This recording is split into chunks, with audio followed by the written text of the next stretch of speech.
So there's a little bit of conjecture that happened right before the podcast started. Chris Ballas of thewolverine.com reported on Wednesday night or Tuesday night, excuse me. We recorded this on Tuesday night. It comes out on Wednesday. Jim Harbaugh plans to sign with the Minnesota Vikings. I'd ask you to read between the lines, but it feels pretty straightforward, Brady. And we'll do read between the lines after that. I mean, look, this would be a pretty massive move by Jim Harbaugh. He was already planning to interview on Wednesday, which was signing day. And so if you're not going to be at Michigan for signing day, you better be taking a job in the NFL, right? Yeah, well, look, let me first just address that. Signing overrated. Day it's become overrated because of the early signing period where most of your blue chip players have committed, signed. Some have already enrolled in classes, and then the transfer portal, where really a lot of those players have already transferred after the season. They've enrolled in classes as well to be eligible for this upcoming year, this upcoming spring. So it's lost a little bit of its luster, even though there is still some finality to that particular class and all of that. But to that point, yeah, I think you'd want to be there for what is the still National Signing Day. And it sounds like he's not going to be. It sounds like he's trying to reunite in Minnesota with a former general manager in which he had been with, at least spent some time with in San Francisco. So you're right. Yeah. Who's the Vikings GM? Good Lord. I can't think. How you pronounce his last name? Kwesi Adolfo? Oh yeah. That's right. Kwesi Adolfo-Mensah. Yeah. I forgot he was in San Francisco. I'm an idiot. I was just thinking. So he was previously with him in San Francisco, which I think gives him a little bit more comfort, right? Because if you look at how things ended in San Francisco, it was in large part due to Trent Baalke. And I think one of the concerns you'd have if there's a couple jobs open that I think, let's just go ahead and connect the dots. Stephen Ross owns the Dolphins, and you think that would be a place that he would look. They still have a vacancy open, and Minnesota's obviously still open, and they clearly won them. The concern going to the Dolphins, though, is Chris Greer. Yeah. He's going to be partnered with the general manager that, he literally just did the same thing that Trent Baalke did. Yeah.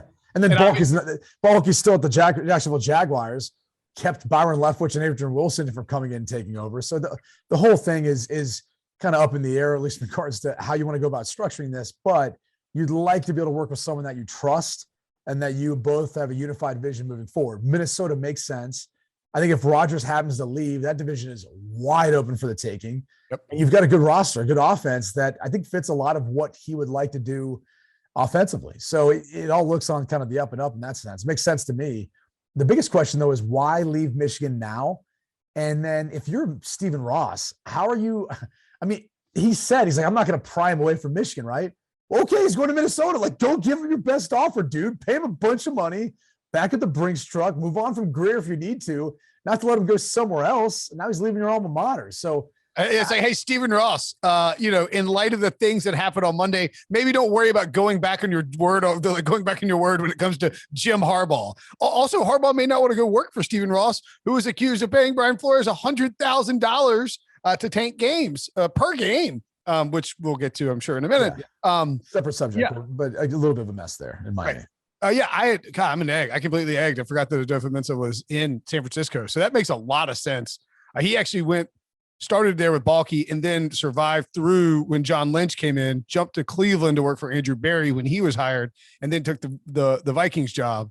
First time GM, analytics driven.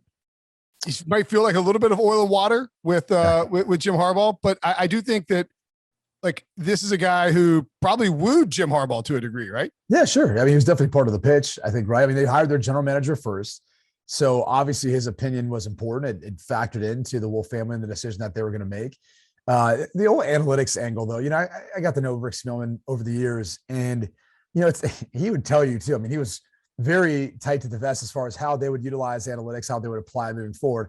It's not like he wasn't a part of the analytics department, that group, right? Sure. Like, they all were. Everyone is in their own, way or form. They just might not be as outspoken about it, in part because they don't want someone to find what their special sauce is. They don't want to look at what metrics they focus on or they feel like maybe are specific to them, right? That help them have success in identifying, free agents, players in the draft, that sort of thing. So it's the old Belichick thing where he's like, analytics, we don't use them in football. It's like, you're right, Bill. Yeah, sure.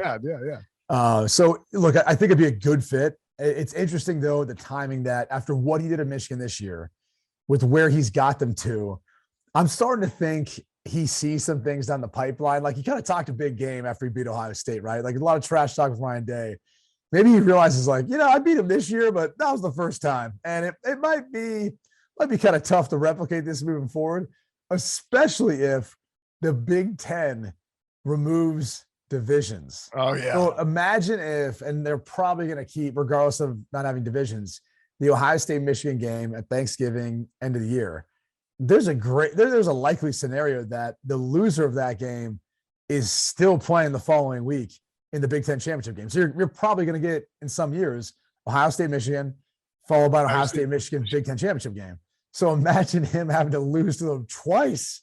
I mean, whatever the streak was, how many times he lost to them, that could just exponentially grow because of having to potentially play them twice a year and never really being able to get the best of them besides this most recent year, which they had a bunch of guys are going to move on to the NFL. So maybe it feels like the timing's right. Well, here's the other thing too, is prior to 2021, Harbaugh took a giant pay cut in order to stay at Michigan. And so they have to fire the guy from his alma mater. You go and you beat Ohio State this year for the first time. You get your team to the college football playoff. You have taken a Michigan program that was kind of flopping and floundering about until he got there, and you have stabilized it. You have brought order to it. You have restored it to one of the premier programs in college football. I think over the past, was he been there 5 years? Yeah, 5 years. It's actually a little longer than that, but yeah. Maybe it is like 6 or 7. But I think Harbaugh's done a good job there, and he's leaving. He's leaving at the perfect time, because no one's going to say you left us in a bad spot or this program's in shambles. Harbaugh ruined it. It's like, okay, this is a great job for whoever comes in next. So Harbaugh gets to get out scot-free from his alma mater, and he gets to go back to the NFL, which is where he wants to go. And he's getting to work with a GM he has experience with. And as you point out, division is set up nicely. Oh my God, Harbs and well, especially if Rodgers leaves, right? Like, it's just doors wide open.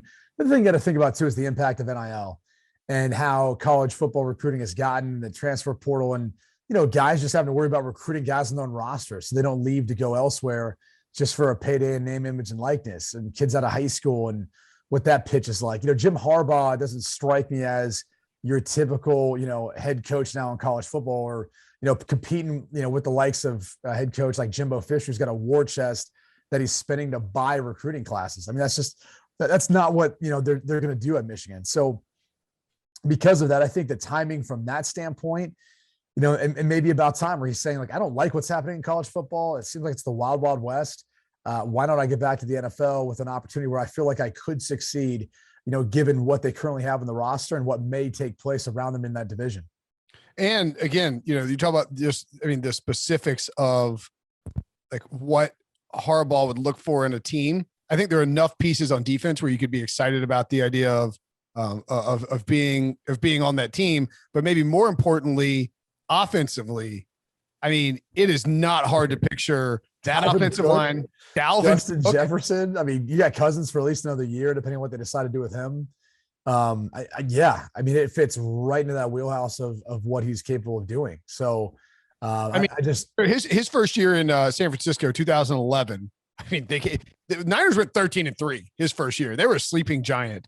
You tighten things up. You would think that Vic Fangio is a candidate to come back and be your defensive coordinator, which you would have to love. Like Harrison Smith and a Vic Fangio defense would be pretty spicy. Notre Dame action there. You like to see that. They got good linebackers. There was a chatter about like John Harbaugh was asked if Greg Roman would stick around and be his coordinator. And he sounded like he is going to. I don't know that Harbaugh would try to bring him back, but looking at, Alex Smith wasn't some like statistical monster, but completed, had his best year of his career by far in 2011, 60+% of his passes, over 3,100 yards, 17 touchdowns, 5 picks. And then Frank Gore just pounded the ball down everybody's throat along with that good offensive line. So to me, it's a perfect schematic fit. Though I guess the only thing would be maybe the offensive line's a little like Harbaugh's scheme's not really for some of the gap scheme things. Maybe you'd say that, but the truth of the matter is, he had to adapt in college, right? I mean, their offensive line played phenomenal this year, but he did have to adapt over time to be a little more spread, a little more up tempo, mixed in some things, mixed in some RPOs, things that, and not that he's not capable of doing that. I mean, think about the transition from Alex Smith to Colin Kaepernick. But the reality is he did have to adapt and adjust during his time in Michigan to kind of fit more of what you can recruit. I think what the college game was asking for. Now he gets back to what is his bread and butter. And I think where it's more matchup driven, putting guys, utilizing different personnel and formations and positions to succeed. I think that's a little easier to do and get accomplished at the NFL level as opposed to college sometimes, because there is sometimes a talent gap. And if your guys that you've got out there that you've got to put in a matchup scenario aren't going to be able to win their one-on-one matchups the majority of the time, kind of like we saw in the semifinal game, that's a problem. Different story when you look at the Minnesota Vikings roster in the NFL in general, where talent's more equated. For sure. Okay.